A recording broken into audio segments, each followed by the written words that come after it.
നമ്മൾ സാഹിത്യോത്സവം നടത്തുന്നത് കേവലം ഒരാഘോഷ പരിപാടിക്ക് വേണ്ടിയല്ല, മറിച്ച് നാളത്തെ ദാഇമാരെ രൂപപ്പെടുത്താൻ, രാജ്യത്തിന് വേണ്ടി സംസാരിക്കാൻ, ഉത്തമ പൗരന്മാരാവാൻ നമ്മുടെ വര, നമ്മുടെ വരി, നമ്മുടെ വാക്ക്, നമ്മുടെ ചിന്ത, നമ്മുടെ കഥ, നമ്മുടെ കവിത അത് രാജ്യത്തിൻ്റെ നന്മയ്ക്ക് വേണ്ടിയാവണം, സമൂഹത്തിൻ്റെ പുരോഗതിക്ക് വേണ്ടിയാവണം. ഒരു അവാർഡിന് വേണ്ടിയല്ല, ആരെയും അപഹസിക്കാനല്ല. അങ്ങനെ നമ്മുടെ കല മുഴുവനും ദീനീയായ ബോധത്തിൽ വളർത്താനാണ്, സുന്നത്ത് ജമാഅത്തിൻ്റെ വാഹകരെ വളർത്താനാണ് സാഹിത്യോത്സവം. നാളത്തെ മുസ്ലിം ജമാഅത്തിൻ്റെയും SYSൻ്റെയും സമുന്നതരായ നേതൃത്വം രൂപപ്പെടേണ്ടത് ഇന്നത്തെ സാഹിത്യോത്സവിൻ്റെ മികച്ച സംഘാടകരാണ്.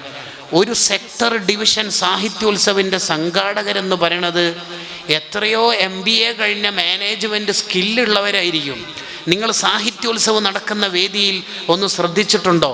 ഡിവിഷൻ പ്രസിഡന്റ് മുതലുള്ള സെക്രട്ടേറിയറ്റ് അംഗങ്ങളുടെ തലയിലുള്ളത് 8 വേദി ചാലുവായോ, 8 വേദിയിൽ ജഡ്ജസ് ഓക്കെ ആയോ, 8 വേദിയിൽ എല്ലാ കാര്യങ്ങളും സെറ്റല്ലേ, മൈക്ക് സെറ്റല്ലേ, അവിടെ ക്വിസ് മത്സരം നടക്കുന്നുണ്ടെങ്കിൽ ബോർഡ് സെറ്റല്ലേ, മൗലിദ് പാരായണം നടക്കുമ്പോൾ കിതാബ് സെറ്റല്ലേ, അവിടെ വേണ്ട ചിത്രരചനക്കും ജലച്ചായത്തിനുള്ള എല്ലാ പേപ്പറും സെറ്റല്ലേ അല്ലേ, ഡിജിറ്റൽ ആണെങ്കിൽ കമ്പ്യൂട്ടർ ഡിവൈസുകൾ സെറ്റല്ലേ, ചുമരെഴുത്താണെങ്കിൽ ബോർഡും ചട്ടയും സെറ്റല്ലേ അല്ലേ? അതെ. തീർന്നോ? ഇല്ല. ഈ 8 മത്സരം കഴിഞ്ഞാൽ 8 വേദികളിൽ നടക്കാനുള്ള അടുത്ത മത്സരം എന്താണ്? തീർന്നോ? ഇല്ല. ആ മത്സരത്തിനുള്ള ജഡ്ജസ് കുറ്റിപ്പുറത്ത് ട്രെയിൻ ഇറങ്ങിയവരുണ്ട്, തൃശ്ശൂർ ഇറങ്ങിയവരുണ്ട്. അവരെ പിക്ക് ചെയ്യാൻ ആര് പോകണം? ഇന്നലെ നടന്ന ഓഫ് സ്റ്റേജ് മത്സരത്തിൻ്റെ വാല്യുവേഷൻ കഴിഞ്ഞിട്ട് തിരിച്ചു പോകുന്നവരെ ഡ്രോപ്പ് ചെയ്യുന്നത് ആരാണ്? വൈകുന്നേരം വരുന്ന പ്രാസ്ഥാനിക ലീഡേഴ്സിന് ആരൊക്കെയാണ് ക്ഷണിച്ചത്? ഉച്ചക്കത്തെ ചോറ്, വൈകുന്നേരത്തെ ചായ, എല്ലാം മൊമെൻറ്റോ. എന്തൊരു ആലോചനയാണ് ആ കുട്ടികൾ ചെറിയ പ്രായത്തിൽ. ഡിവൈസുകളിൽ കറങ്ങിക്കളിക്കേണ്ട പ്രായത്തിലാണ് കുട്ടികൾ ഉമ്മത്തിൻ്റെ നാളേക്ക് വേണ്ടിയുള്ള സംഘാടകരെ രൂപപ്പെടുത്തുന്നത്. നിങ്ങൾ ചെലവഴിച്ചൊരു നാണയത്തൊട്ടും ഉമ്മമാരെ നിങ്ങൾ നൽകിയ ഭക്ഷണവും ഒരിക്കലും നഷ്ടമല്ല.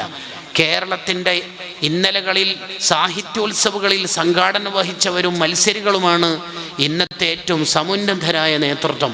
നമുക്ക് ഇനിയും സാഹിത്യോത്സവങ്ങളിൽ കൂടെ നിൽക്കാൻ കഴിയണം. റബ്ബ് തൗഫീഖ് നൽകുമാറാവട്ടെ. SSFൻ്റെ സാഹിത്യോത്സവം എങ്ങനെയാണ് നമ്മളെ മക്കളെ ആദർശം പഠിപ്പിക്കുന്നത് എന്ന ചോദ്യത്തിൻ്റെ ഉത്തരമാണ് ഞാൻ പറയാൻ ശ്രമിക്കുന്നത്. നിങ്ങൾ നാളെ ഇതിൻ്റെ പരിസരത്ത് മുഴുവൻ നോക്കിയേ. ക്യാമ്പസിലെ മക്കളാണ് മാലയുടെ, മൗലിദിൻ്റെ, സീറയുടെ, ഖസീദയുടെ ഏട് പിടിച്ചിട്ട് ബില്ലിന് ഫീസത്ത് മാല ഞാൻ തുടങ്ങിയിടുന്നേ, അഥവാ ബിസ്മിയും ഹംദും സ്വലാത്തും നൽസലാം. ആരാ പാടുന്നത്? ബീഫാമുകാരെ, BDSകാരെ. അവരെ കയ്യിലേക്ക് സംഘടന കൊടുത്തു മുഹിയുദ്ദീൻ മാലയുടെ, നഫീസത്ത് മാലയുടെ ഏട്. അഭിമാനപൂർവം അതിന് കിട്ടിയ ഫസ്റ്റ് പ്രൈസിന്റെ മൊമെന്റോ അവർ സ്റ്റാറ്റസ് വെക്കുന്നു, അവരുടെ വീട്ടിൽ ഷോക്കേസിൽ പ്രദർശിപ്പിക്കുന്നു. ഏത് കാലത്ത്?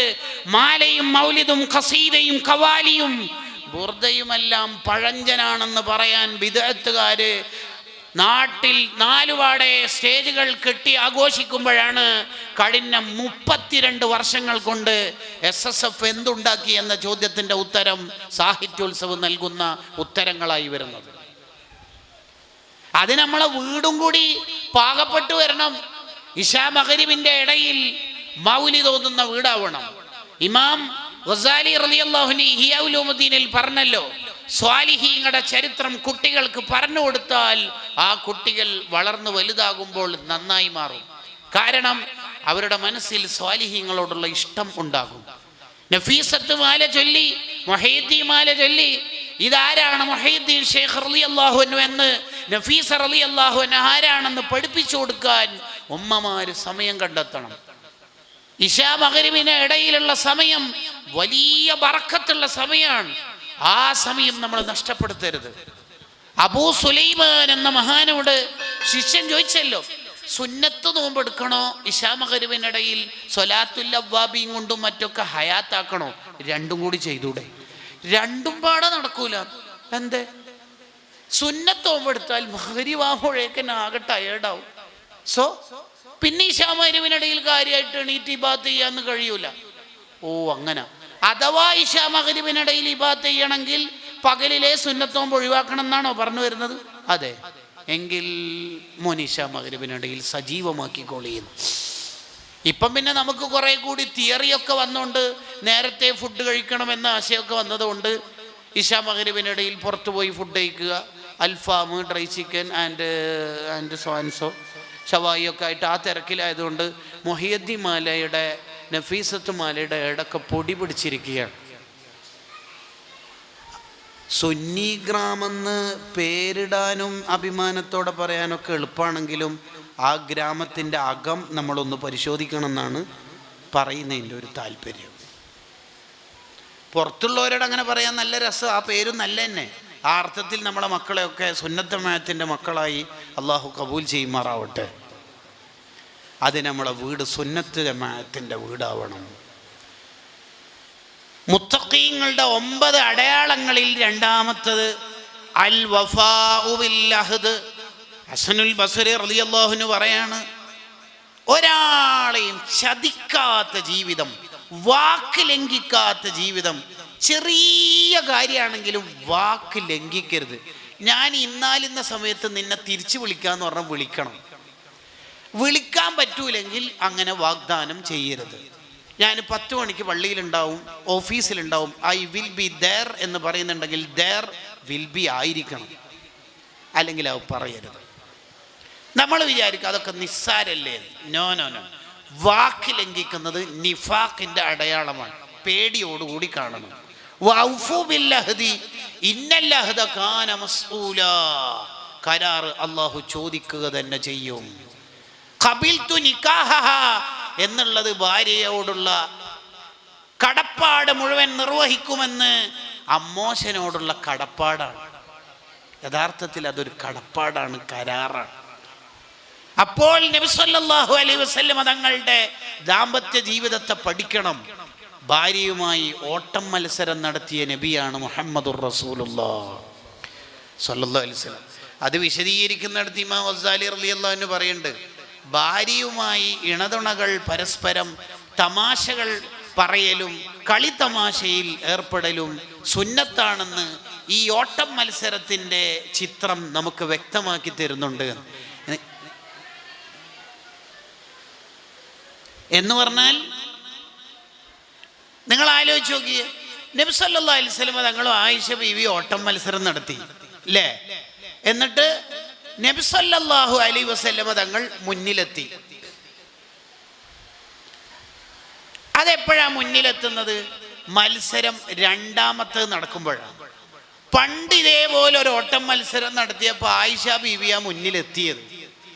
ആ ഓർമ്മയിലാണ് ആയിഷ ബീവി ഇപ്പം ഒന്നും കൂടി നടത്തിയാലോ എന്ന് ഒരു ചോദ്യമൊക്കെ ചോദിക്കണത്.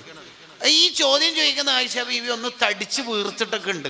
പണ്ടത്തെ പോലെ മെലിഞ്ഞ ഉമ്മല്ല, തടിച്ചത് കൊണ്ട് തന്നെ അത്ര സ്പീഡിൽ ഓടാനൊന്നും കഴിയുന്നില്ല. നബി സല്ലല്ലാഹു അലൈഹി വസല്ലം മുന്നിലെത്തിയ ഉടനെ പറഞ്ഞ വാക്കെന്താണെന്നറിയോ? എന്താ ശരിക്ക് പറയേണ്ടത്? ഹലോ, അങ്ങനെയല്ലേ ശരിക്കും നമ്മളൊക്കെ ആണെങ്കിൽ പറയാ. നബി സല്ലല്ലാഹു അലൈഹി വസല്ലം പറഞ്ഞത്, ഇപ്പം മത്സരത്തിൻ്റെ റിസൾട്ട് 1-1 എന്ന് പറഞ്ഞാൽ മോൾ അന്ന് ജയിച്ചിനല്ലോ എന്നാണ് പറയുന്നതിൻ്റെ അർത്ഥം. അന്നത്തെ മത്സരം എന്തിനാണ് ഓർമ്മിപ്പിക്കുന്നത്? റിസൾട്ട് ഇപ്പോൾ 1-1. പിന്നെ വഫാത്ത് വരെ മത്സരം നടത്തിയോ? ഇല്ല. എന്തേ?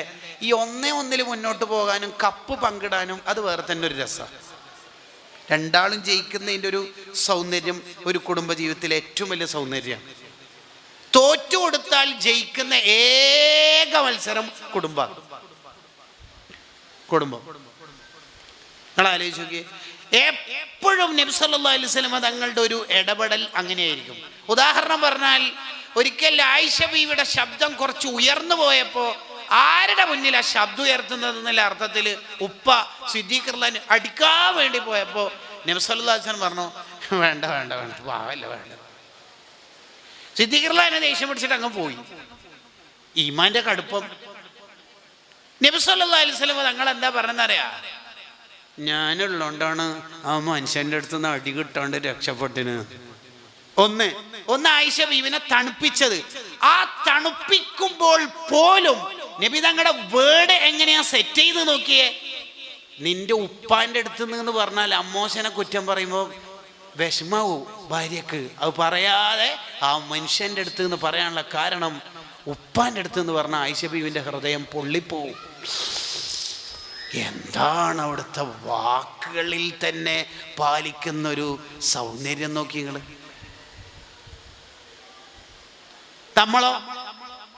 നമ്മളെ കുറിച്ച് ആലോചിച്ച് നോക്കിയേ. അമ്മോശനെ കുറ്റം പറയുന്നേ. എപ്പോഴും നബി ജീവിതം ഇങ്ങനെ ഒന്ന് നോക്കിയാൽ നമുക്ക് ഈ കണ്ണട വെച്ചിട്ട് നോക്കണം കേട്ടോ. എന്നിട്ട് ഇങ്ങനെ നോക്കിയാൽ അതിൽ ഈ പറയുന്ന ഉത്തരങ്ങളൊക്കെ കാണും. കരാറ് പൂർത്തിയാക്കുന്ന ഖബിൽതു നിക്കാഹഹാ വതസ്വീജഹാ. Yes, I am ready. ഏറ്റെടുത്തു. ഫാത്തിമാനല്ലേ, ആയിഷാനല്ലേ, ഐ ആം റെഡി. പൊന്നു പോലെ നോക്കിക്കൊള്ളാം. അതാണ് ഈ ഖബിൽത്തുവിൻ്റെ അർത്ഥം. 63 കൊല്ലത്തിനിടയിൽ ഒരു ഭാര്യ ഒരു തുള്ളി കണ്ണീര് ഒളിപ്പിക്കേണ്ടി വന്നിനോ? തങ്ങളെ കൊണ്ട് ടെൻഷനായിട്ട് മൂലക്ക് ഇരിക്കേണ്ടി വന്നിനോ? വിഷമിച്ചിനോ? പ്രയാസപ്പെട്ടിനോ? ഇല്ല. ആയിഷ ബീവിയുടെ അടുത്ത് നബി സല്ലല്ലാഹു അലൈഹി വസല്ലം തങ്ങൾ നിൽക്കുമ്പോൾ വേറെ ഒരു ഭാര്യ ഒരു പാത്രത്തിൽ പായസം പോലുള്ള പലഹാരം കൊടുത്തയച്ചു. ആയിഷ ബീവി ഇത് കണ്ടപാടൻ ഒരറ്റ തട്ട്. ഞാനില്ലേ നബി തങ്ങളെ സൽക്കരിക്കാൻ, നിങ്ങളെന്തിനും ഇങ്ങോട്ടേക്ക് ഫുഡ് കൊടുത്തയച്ചിന് എന്നുള്ള അർത്ഥത്തിൽ. അപ്പൊ കൊണ്ടുവന്ന അടിമച്ചക്കനോട് നബി സല്ലല്ലാഹു അലൈഹി വസല്ലം തങ്ങൾ പറഞ്ഞു, ഗാറത്തു ഉമ്മുക്കും, ഉമ്മ കുറച്ച് ചൂടിലാണ്, മോൻ ഈ വിഷയത്തിൽ ഇടപെടണ്ടെന്ന്.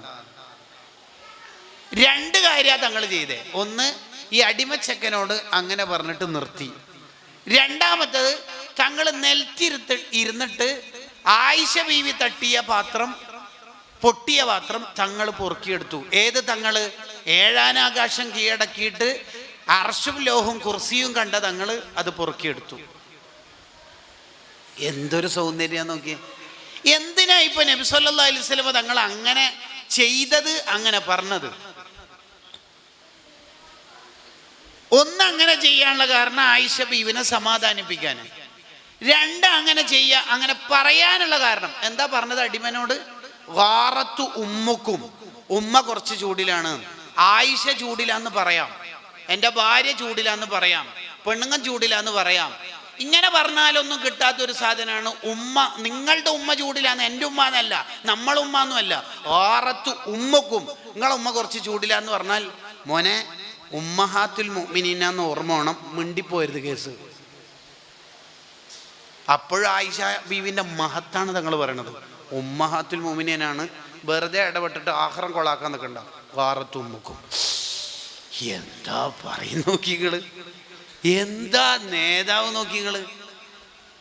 എത്ര കാലായി ഓറിയന്റലിസ്റ്റുകാര് നബി സല്ലല്ലാഹു അലൈഹി വസല്ലം തങ്ങളുടെ ജീവിതത്തിൽ ഭാര്യനെ അടിച്ചതോ കുത്തിയതോ കരയിപ്പിച്ചതോ എന്തെങ്കിലും ഒരു കഥ ഉണ്ടോ നോക്കാൻ ലെൻസ് ഇട്ടിട്ട് പരതാൻ തുടങ്ങിയിട്ട് എന്തെങ്കിലും ഒന്ന് കിട്ടിയോ?